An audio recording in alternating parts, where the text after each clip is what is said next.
He gave his last candy to the alien girl, not knowing she was the heir to a queen. The refugee station on Ganymede wasn't built for beauty. It was built for function: gray walls, recycled air, and floors that hum beneath your boots like a tired heartbeat. I had lived there since the evacuation from Earth 2 years ago, when the hundreds of orphans shuffled through tight corridors and rationed meals. Candy was rare. Sweetness was rarer. I had one left, a sour cherry stick I'd saved for my birthday rations 3 months ago. Cracked wrapper, soft with time. But mine, that's when I saw her. She sat alone in the corner of the docking bay, knees drawn up, silver cloak wrapped tightly around her shoulders. Most of the other kids avoided the newcomers, the off-worlders, as we called them. Aliens, refugees from a planet no one could pronounce. But there was something about this girl. Her eyes shimmered, not just with light, but with feeling, sadness, exhaustion, hope maybe, a flicker. I walked up slowly, unwrapping the candy in my palm. Want it? I asked. She blinked. You would give that to me? It's my last one, I said. Might as well go to someone who looks like they need it more. She stared at the candy like it was a diamond. Then, slowly, her hand reached out. Our fingers brushed, and something shifted. 3 days earlier, the arrival, when the Nuvani ship docked, the council said we were to be polite, quiet, and avoid contact. They're not like us, one guard warned. Keep your heads down.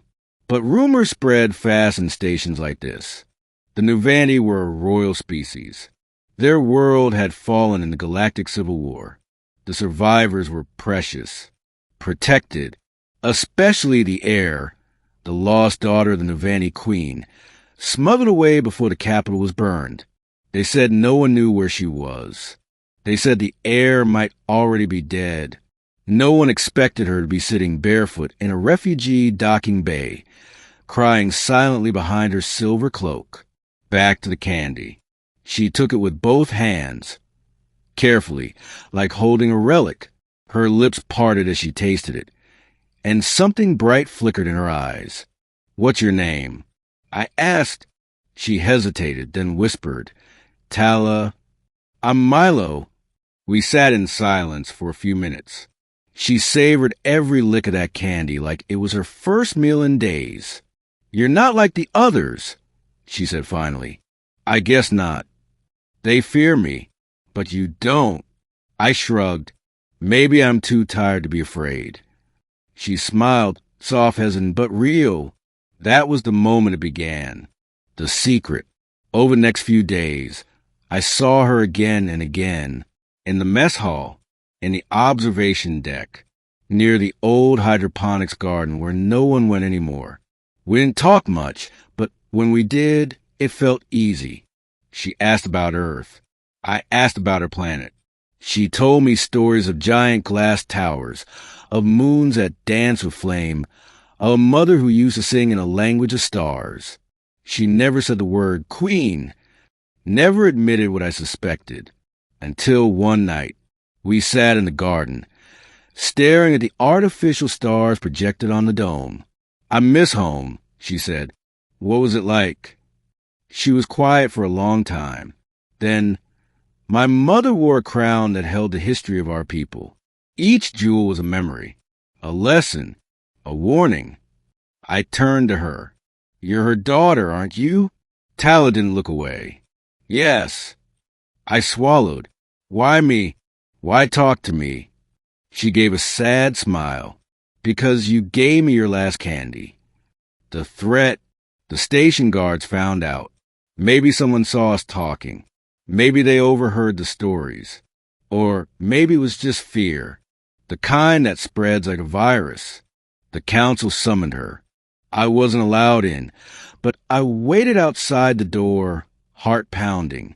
When she came out, her face was pale. They want to send me away, she said. Why? They think I'm dangerous, that my presence will attract enemies. Is that true? Yes. So you're just going to leave? She looked at me, eyes shining. I don't want to, but I don't belong here. Not really. You belong with people who treat you like you matter, not like some threat. I'm not sure those people exist anymore. I reached into my pocket and pulled out a little piece of the candy wrapper I kept, a tiny scrap torn from the corner. You matter to me. She held it like it was gold. The escape. That night, alarms blared. The station was under lockdown. Lights flickered. Doors sealed. Pirates. The guards had been right. Someone had tracked her here. I ran through the chaos, dodging civilians and fire suppression systems. I knew where she'd be. The garden. She was there, clutching the last piece of the candy wrapper, eyes wide with fear. They're here for me, she said. I won't let them take you. What can you do, Milo? You're just... I care, and right now that's enough. We fled through the ventilation system. I had crawled those tunnels 100 times to escape bullies or sneak extra rations. They were my secret. Now they were ours. We reached the emergency hangar, just as the pirates breached the outer ring. Her hand found mine. You don't have to come, she said. I know, but you're going to anyway. Yeah. Aboard the escape pod. We launched just as the station lights began to die, floating through space in a tiny, rusted pod with barely enough fuel to reach the nearest moon. She stared out the window, silent. You okay? I asked. She nodded. You saved me. You gave me stories. I just returned the favor. Her eyes glowed faintly. You're strange, Milo. Strange good or strange bad? Strange important.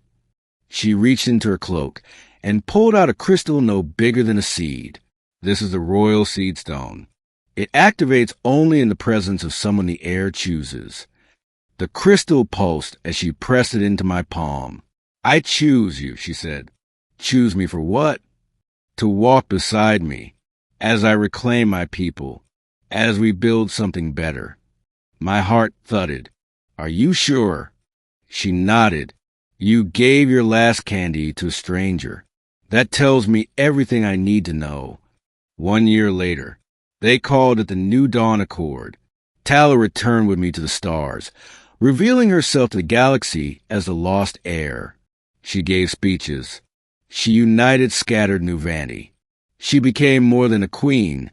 She became a symbol, and I stood beside her, still wearing my old jacket, still carrying that scrap of candy wrapper. They tried to give me medals, titles, a ship. I told them I didn't need any of it. I already had everything I wanted, because once upon a time, I gave my last candy to an alien girl, not knowing she was the heir to a queen. But maybe, just maybe, she saved me more than I ever saved her.